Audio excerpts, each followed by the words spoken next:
जय हिंद दोस्तों। तो आज हम एडोटेरिया की जो पीएसएससी इंटर स्तरीय प्रैक्टिस सेट आई है, उसमें आज हम प्रैक्टिस सेट 3 को इस वीडियो में सॉल्व करेंगे। इससे पहले हमने प्रैक्टिस सेट 1 और 2 को सॉल्व कर लिया है और उसकी प्लेलिस्ट का जो लिंक है वो इस वीडियो के डिस्क्रिप्शन में भी दे दिया है, तो आप वहाँ पर जा कर के उन्हें देख सकते हैं। तो चलिए बिना देरी किए हुए शुरू करते हैं। तो पहला सवाल है, निम्नलिखित में से कौन सा कार्य भारतीय चुनाव आयोग का नहीं है? निम्नलिखित में से कौन सा कार्य भारतीय चुनाव आयोग का नहीं है?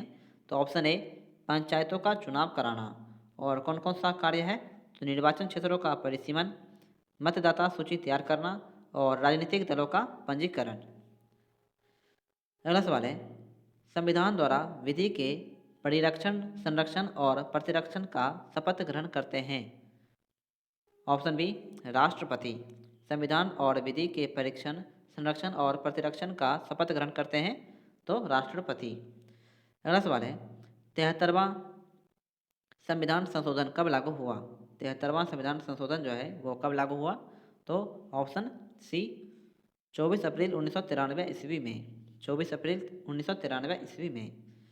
अगला सवाल है, अविश्वास प्रस्ताव के संदर्भ में निम्न में कौन सही है? अविश्वास प्रस्ताव के संदर्भ में निम्न में कौन सही है? तो ऑप्शन डी, लोकसभा में इसे स्वीकार करने का कारण बताना आवश्यक नहीं है। अगला सवाल है, विधान परिषद के कुल सदस्यों में से कितने सदस्यों का अप्रत्यक्ष रूप से चुनाव होता है? तो ऑप्शन ए, 5/6 सदस्यों का। विधान परिषद के कुल कितने सदस्यों में से कितने सदस्यों का अप्रत्यक्ष रूप से चुनाव होता है? तो 5/6 सदस्यों का। अगला सवाल है, सिक्किम को पूर्ण राज्य का दर्जा निम्न में से किस संविधान संशोधन द्वारा प्रदान किया गया? सिक्किम को पूर्ण राज्य का दर्जा निम्न में से किस संविधान संशोधन द्वारा प्रदान किया गया? तो ऑप्शन बी, 36वां संविधान संशोधन के द्वारा। और ये कब हुआ था? 1975 ईस्वी में। और अगर ये वीडियो आपको हेल्पफुल लग रही है दोस्तों, तो आप प्लीज़ हमारे यूट्यूब चैनल को सब्सक्राइब कर लें और इस वीडियो को अपने सभी दोस्तों में शेयर करें, ताकि उनकी भी हेल्प हो सके और साथ में मुझे भी मोटिवेशन मिल सके और मैं ऐसी और वीडियोस आपके लिए ला सकूं। तो सवाल है, अशोक मेहता समिति की सिफारिश में निम्न में से कौन शामिल नहीं था? अशोक मेहता समिति की सिफारिश में निम्न में से कौन शामिल नहीं था? तो ऑप्शन सी, किसी स्तर पर कोई आरक्षण का प्रावधान नहीं होना चाहिए, ये नहीं था। अगला सवाल है, सूची 1 और सूची 2 का मिलान कीजिए। महाजनपद का नाम और उनकी राजधानियाँ। मल्ल की राजधानी कहाँ थी? मल्ल की राजधानी थी कुशीनगर। कंबोज की राजधानी कहाँ थी? कंबोज की राजधानी थी हाटक। असमक की राजधानी कहाँ थी? ओटली। पंचाल की राजधानी कहाँ थी? अहिछत्र। और मगध की राजधानी कहाँ थी? गिरी ब्रिज। Option B. अगला सवाल है, निम्नलिखित में से कौन एक कनिष्क के दरबार से संबंध नहीं था? निम्नलिखित में से कौन एक कनिष्क के दरबार से संबंधित नहीं था? तो ऑप्शन डी, पतंजलि नहीं थे, जबकि अश्वघोष थे, नागार्जुन थे और चरक थे। अगला सवाल है, हिजरी संवत आरंभ हुआ था कब? हिजरी संवत आरंभ हुआ था कब? ऑप्शन डी, पैगंबर साहब के मक्का से मदीना प्रस्थान करने के उपलक्ष्य में। अगला सवाल है, सूची 1 और सूची 2 का मिलान कीजिए। वल्लभाचार्य। वल्लभाचार्य थे किससे संबंधित है? तो पुष्टि मार्ग से। रामानुजाचार्य संबंधित है विशिष्ट द्वैतवाद से। माधवाचार्य संबंधित है तो द्वैतावाद से। और शंकराचार्य संबंधित है अद्वैतवाद से। अगला सवाल है, बिहार में 1857 के विद्रोह का नेतृत्व किया था। बिहार में 1857 के विद्रोह का नेतृत्व किया था किसने? तो ऑप्शन ए, कुंवर सिंह ने। अगला सवाल है, नीचे दिए गए घटनाक्रमों पर विचार कीजिए तथा दिए गए कोड का प्रयोग कर उन्हें कालानुक्रम में व्यवस्थित करें। तो ऑप्शन सी, बंगाल विभाजन प्रभावी कब हुआ था? बंगाल विभाजन हुआ था 1905 में। ठीक है। दिल्ली से कोलकाता राजधानी स्थानांतरित कब हुई थी? तो 1911 ईस्वी में। कांग्रेस का विभाजन कब हुआ था? तो 1907 ईस्वी में। और मुस्लिम लीग का गठन कब हुआ था? मुस्लिम लीग का गठन हुआ था कब? तो 1906 ईस्वी में। ऑप्शन नंबर सी सही है। अगला सवाल है, राम प्रसाद बिस्मिल और अशफाक उल्लाह खान को फांसी किस षड्यंत्र केस के तहत दी गई थी? राम प्रसाद बिस्मिल और अशफाक उल्लाह खान को फांसी किस षड्यंत्र केस के तहत दी गई थी? तो ऑप्शन सी काकोरी षड्यंत्र केस में। और ये कब हुई थी? अगस्त 1925 ईस्वी में। अगस्त 1925। अगला सवाल है, निम्न में से किसने कहा था विदेशी वस्त्रों की बर्बादी ही उसके साथ सर्वोत्तम व्यवहार है? तो ऑप्शन सी महात्मा गांधी ने। विदेशी वस्त्रों की बर्बादी ही उसके साथ सर्वोत्तम व्यवहार है, किसने कहा था? महात्मा गांधी ने। अगला सवाल है, अकबर ने बंगाल तथा बिहार को मुगल साम्राज्य में कब मिलाया था? अकबर ने बंगाल तथा बिहार को मुगल साम्राज्य में कब मिलाया था? तो ऑप्शन सी 1576 ईस्वी में। अगला सवाल है, गाँवों के शासन को स्वायत्त शासी पंचायत के माध्यम से संचालित करने की व्यवस्था का सूत्रपात किसने किया? तो ऑप्शन बी दरबारों ने। गाँवों के शासन की स्वायत्त शासी पंचायतों के माध्यम से संचालित करने की व्यवस्था का सूत्रपात किसने किया था? तो दरबारों ने। अगला सवाल है, प्रथम आंग्ल मैसूर युद्ध 1767 से 1769 ईस्वी में कौन विजयी हुआ था? तो ऑप्शन बी हैदर अली। अगला सवाल है, निम्नलिखित में से किसने कालिदास की प्रसिद्ध रचना अभिज्ञान शकुंतलम का पहली बार अंग्रेजी में अनुवाद किया था? तो option B sir William Jones ने। सर विलियम जोन्स ने। अगला सवाल है, डुरंड रेखा किन दो देशों की सीमा है? डुरंड रेखा किन दो देशों की सीमा है? तो ऑप्शन बी पाकिस्तान और अफगानिस्तान के बीच की सीमा रेखा है डुरंड रेखा। इसकी लंबाई कितनी है? तो 2430 किलोमीटर। 2430 किलोमीटर। अगला सवाल है, निम्नलिखित में से कौन एक सुमेलित नहीं है? निम्नलिखित में से कौन एक सुमेलित नहीं है? तो ऑप्शन सी जबलपुर सोन ये संबंधित नहीं है। गोरखपुर किस नदी के तट पर है? गोरखपुर तो राप्ती नदी के तट पर। लुधियाना है सतलज नदी के तट पर। और सूरत है ताप्ती नदी के तट पर। जबलपुर जो है ये किस नदी के तट पर है? तो नर्मदा नदी के तट पर। अगला सवाल है, लघु ज्वार भाटा कब उत्पन्न होता है? लघु ज्वार भाटा कब उत्पन्न होता है? तो ऑप्शन ए अर्धचंद्र के समय। अर्धचंद्र के समय। अगला सवाल है, निम्नलिखित में से कौन एक सिंधु की सहायक नदी नहीं है? निम्नलिखित में से कौन एक सिंधु की सहायक नदी नहीं है? तो ऑप्शन डी इंद्रावती। अगला सवाल है, मौसम और उसकी बनावट में परिवर्तन इस कारण होता है। मौसम और उसकी बनावट में परिवर्तन इस कारण होता है। तो ऑप्शन डी पृथ्वी के अक्ष का इसके कक्ष के समतल की ओर झुका होना। पृथ्वी के अक्ष का इसके कक्ष के समतल की ओर झुका होना। अगला सवाल है, डंकन दर्रा किसके बीच स्थित है? डंकन दर्रा किनके बीच स्थित है? तो ऑप्शन बी दक्षिण और लिटिल अंडमान द्वीप समूह के बीच। दक्षिण और लिटिल अंडमान द्वीप समूह के बीच। आगे जो है आपको सूची 1 और सूची 2 का मिलान करना है। आदिवासी और अविस्तृति यानी आदिवासी जो है ये कहाँ पाए जाते हैं? भील आदिवासी कहाँ पाए जाते हैं? भील पाए जाते हैं राजस्थान राज्य में। गोंड आदिवासी कहाँ पाई जाती है? तो छत्तीसगढ़ राज्य में। कोन्याक जनजाति किस राज्य में पाई जाती है? कोन्याक तो नागालैंड राज्य में। और लिम्बुस जनजाति कहाँ पाई जाती है? लिम्बुस पाई जाती है सिक्किम में। लिम्बुस पाई जाती है सिक्किम में। Option A. अगला सवाल है, भारत के दक्कन के पठार पर बेसाल्ट निर्मित लावा सेलों का निर्माण हुआ है। भारत के दक्कन के पठार पर बेसाल्ट निर्मित लावा सेलों का निर्माण हुआ है किस युग में? तो ऑप्शन ए क्रेटेशियम युग में। क्रिटेशियम युग में। अगला सवाल है, कांडला निम्न में से किसके लिए प्रसिद्ध है? कांडला निम्न में से किसके लिए प्रसिद्ध है? तो ऑप्शन सी निर्यात प्रसंस्करण क्षेत्र के लिए। निर्यात प्रसंस्करण क्षेत्र के लिए।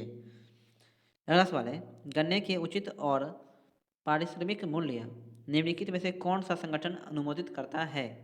गन्ने के उचित और पारिश्रमिक मूल्य निम्नलिखित में से कौन सा संगठन अनुमोदित करता है? तो ऑप्शन ए आर्थिक मामलों की कैबिनेट कमेटी, आर्थिक मामलों की कैबिनेट कमेटी। अगला सवाल है, सूची 1 और सूची 2 का मिलान करें। आर्थिक विकास, आर्थिक विकास संबंधित है संरचनात्मक परिवर्तन से। आर्थिक वृद्धि, आर्थिक वृद्धि है सकल घरेलू उत्पाद। सुपोषित विकास, सुपोषित विकास संबंधित है पर्यावरण से। और जीवन की गुणवत्ता संबंधित है तो स्वास्थ्य से। अगला सवाल है, आर्थिक विकास सामान्यतः युग्मित होता है। आर्थिक विकास सामान्यतः युग्मित होता है किसके साथ? तो ऑप्शन बी स्फीति के साथ। अगला सवाल है, यदि एक दी हुई समयावधि में कीमतें तथा मौद्रिक आय दोनों दुगनी हो जाए तो वास्तविक आय क्या होगी?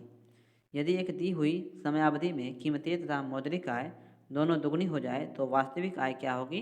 तो सी अपरिवर्तित रहेगी। अगला सवाल है, पृथ्वी की आंतरिक परत नीफे के निर्माण में किन तत्वों की प्रचुरता होती है? नीफे के निर्माण में किन तत्वों की प्रचुरता होती है? तो ऑप्शन डी निकेल और फेरम की, निकेल और फेरम की। अगला सवाल है, भौगोलिक अपर्दन चक्र की संकल्पना इनमें से किसने प्रस्तुत की है? भौगोलिक अपर्दन चक्र की संकल्पना इनमें से किसने प्रस्तुत की है? तो ऑप्शन बी WM डेविस ने, WM डेविस ने। अगला सवाल है, सुंडा ट्रेंच किस द्वीप के समांतर स्थित है? सुंडा ट्रेंच किस द्वीप के समांतर स्थित है? तो ऑप्शन ए जावा के। अगला सवाल है, वैश्विक दूध उत्पादन में भारत का स्थान है? वैश्विक दूध उत्पादन में भारत का स्थान है तो प्रथम। अगला सवाल है, अटल आवासीय विद्यालय योजना किस राज्य सरकार द्वारा शुरू किया गया? अटल आवासीय विद्यालय योजना किस राज्य सरकार द्वारा शुरू किया गया? तो ऑप्शन डी उत्तर प्रदेश सरकार के द्वारा। अगला सवाल है, हाल ही में वैज्ञानिकों द्वारा 2 मुंह वाले सफ़ेद बौने तारे का पता लगाया गया है जिसका नाम क्या है? तो ऑप्शन बी जानोस। हाल ही में वैज्ञानिकों द्वारा 2 मुंह वाले सफ़ेद बौने तारे का पता लगाया गया है जिसका नाम है जानोस। अगला सवाल है, प्रवासी भारतीय पुरस्कार 2023 से किसे सम्मानित किया गया? प्रवासी भारतीय पुरस्कार 2023 से किसे सम्मानित किया गया है? तो ऑप्शन बी राज सुब्रमण्यम को, राज सुब्रमण्यम को। अगला सवाल है, हेनले पासपोर्ट सूचकांक 2023 में भारत का स्थान क्या है? हेनले पासपोर्ट सूचकांक 2023 में भारत का स्थान क्या है? तो ऑप्शन डी 85वां। और पहले स्थान पर कौन सा देश है? तो सिंगापुर, सिंगापुर। अगला सवाल है, ई सार्स मोबाइल ऐप किस मंत्रालय द्वारा जारी किया गया? ई सार्स मोबाइल ऐप किस मंत्रालय द्वारा जारी किया गया है? तो ऑप्शन सी केंद्रीय ग्रामीण मंत्रालय के द्वारा, केंद्रीय ग्रामीण मंत्रालय के द्वारा। अगला सवाल है, हाल ही में ओमान चंडी का निधन हो गया, ये किस राज्य के मुख्यमंत्री रह चुके थे? हाल ही में ओमान चंडी का निधन हो गया, वो ये किस राज्य के मुख्यमंत्री रह चुके थे? तो ऑप्शन बी केरल राज्य के। अगला सवाल है, हॉकी जूनियर एशिया कप 2023 पुरुष एकल का खिताब किसने जीता? हॉकी जूनियर एशिया कप 2023 पुरुष एकल का खिताब किसने जीता है? तो ऑप्शन बी भारत देश ने। अगला सवाल है, बजट 2023-24 में जल जीवन मिशन योजना हेतु कितनी राशि आवंटित की गई? बजट 2023-24 में जल जीवन मिशन योजना हेतु कितनी राशि आवंटित की गई है? तो ऑप्शन डी 70,000 करोड़ रुपये, 70,000 करोड़ रुपया। अगला सवाल है, हाल ही में आए चक्रवात तूफान बिपरजॉय का नामकरण किस देश ने किया? हाल ही में आए चक्रवात तूफान बिपरजॉय का नामकरण किस देश ने किया है? तो ऑप्शन सी बांग्लादेश ने। अगला सवाल है, नवनिर्मित संसद भवन का उद्घाटन प्रधानमंत्री द्वारा कब किया गया? नवनिर्मित संसद भवन का उद्घाटन प्रधानमंत्री द्वारा कब किया गया? तो ऑप्शन सी 28 मई 2023 को। अगला सवाल है, अंतर्राष्ट्रीय सामुदायिक व्यापार संगठन का मुख्यालय कहाँ है? अंतर्राष्ट्रीय सामुदायिक व्यापार संगठन IMO का मुख्यालय कहाँ है? तो ऑप्शन डी लंदन में, लंदन में। अगला सवाल है, केंद्रीय शुल्क बोर्ड की स्थापना किस वर्ष की गई थी? केंद्रीय सिल्क बोर्ड की स्थापना जो है वो किस वर्ष की गई थी? ऑप्शन सी 1949 में। अगला सवाल है, विश्व शौचालय दिवस प्रतिवर्ष कब मनाया जाता है? विश्व शौचालय दिवस प्रतिवर्ष कब मनाया जाता है? तो ऑप्शन बी 19 सितंबर को। 19 सितंबर को। अगला सवाल है, साहित्य अकादमी पुरस्कार प्राप्त करने वाले पहले व्यक्ति निम्न में से कौन हैं? साहित्य अकादमी पुरस्कार प्राप्त करने वाले पहले व्यक्ति निम्न में कौन है? तो ऑप्शन सी माखनलाल चतुर्वेदी। माखनलाल चतुर्वेदी। अगला सवाल है, टॉर्च, सर्च लाइट और वाहनों की हेडलाइट्स में बल्ब रखा जाता है। टॉर्च, सर्च लाइट और वाहनों की हेडलाइट में बल्ब रखा जाता है। तो ऑप्शन बी परावर्तक के फोकस के बहुत करीब। परावर्तक के फोकस के बहुत करीब। अगला सवाल है, 10 की घात के रूप में टेरा का मान क्या होगा? 10 की घात के रूप में टेरा का मान क्या होगा? तो ऑप्शन ए 10 पर पावर 12। अगला सवाल है, मायोपिया और हाइपरमेट्रोपिया को क्रमशः किस लेंस द्वारा ठीक किया जा सकता है? तो मायोपिया को किया जा सकता है अवतल लेंस के द्वारा, और मायोपिया को अवतल लेंस के द्वारा, और हाइपरमेट्रोपिया को उत्तल लेंस के द्वारा। अगला सवाल है, एक पिंड का द्रव्यमान 2 किग्रा है, उसका वजन कितना होगा? एक पिंड का द्रव्यमान जो है वो 2 किग्रा है, तो उसका वजन भार कितना होगा? तो ऑप्शन सी 19.6 न्यूटन। 19.6 न्यूटन। किसी वस्तु पर किया गया कार्य निर्भर नहीं करता है। किसी वस्तु पर किया गया कार्य निर्भर नहीं करता है किस पे? तो ऑप्शन डी वस्तु के आरंभिक वेग पर। अगला सवाल है, चमगादड़ अंधेरे में उड़ने में सक्षम होते हैं, इसके लिए वे ध्वनि की किस विशेषता का उपयोग करते हैं? चमगादड़ अंधेरे में उड़ने में सक्षम होते हैं, इसके लिए वे ध्वनि के किस विशेषता का उपयोग करते हैं? तो ऑप्शन ए अल्ट्रासोनिक का। अगला सवाल है, ऊष्मा के अच्छे अवशोषक हैं। ऊष्मा के अच्छे अवशोषक हैं कौन से? तो अच्छे उत्सर्जक। सूची 1 और सूची 2 का मिलान करें। विद्युत धारा का ऐसा मात्रक क्या है? तो एम्पियर। ताप का ऐसा मात्रक क्या है? तो ताप का ऐसा मात्रक क्या है? केल्विन। ज्योति तीव्रता का ऐसा मात्रक क्या है? कैंडिला। और पदार्थ की मात्रा का ऐसा मात्रक क्या है? मोल। अगला सवाल है, आधुनिक कवर सारणी में आवर्त किसका मान दर्शाता है? आधुनिक कवर सारणी में आवर्त किसका मान दर्शाता है? ऑप्शन सी प्रधान क्वांटम संख्या का। निम्नलिखित में से गलत कथन की पहचान करें। चारों ऑप्शन में से कौन सा गलत है उसकी आपको पहचान करनी है। तो ऑप्शन नंबर डी ओजोन परत सूर्य से अवरक्त विकिरण को पृथ्वी तक नहीं पहुंचने देती है, ये गलत है। और सही कौन कौन से हैं? तो अम्लीय वर्षा ज़्यादातर नाइट्रोजन और सल्फर के ऑक्साइड के कारण होती है। क्लोरोफ्लोरोकार्बन ओजोन परत के क्षरण के लिए जिम्मेदार है, और ग्रीन हाउस प्रभाव ग्लोबल वार्मिंग के लिए जिम्मेदार है। अगला सवाल है, फ्लोरोसिस अस्थि रोग किसकी उपस्थिति के कारण होती है? फ्लोरोसिस अस्थि रोग किसकी उपस्थिति के कारण होती है? तो ऑप्शन ए पानी में फ्लोराइड के। पानी में फ्लोराइड के। अगला सवाल है, निम्नलिखित में से कौन थर्मोसेटिंग बहुलक है? निम्नलिखित में से कौन थर्मोसेटिंग बहुलक है? तो ऑप्शन डी बेकेलाइट। अगला सवाल है, निम्नलिखित में से कौन औपचारिक शर्करा है? निम्नलिखित में से कौन औपचारिक शर्करा है? तो ऑप्शन बी सुक्रोज। फेनो फेनोल्फथेलिन एक सिंथेटिक संकेतक है जिसका रंग क्रमशः अम्लीय और क्षारीय विलयन में होगा।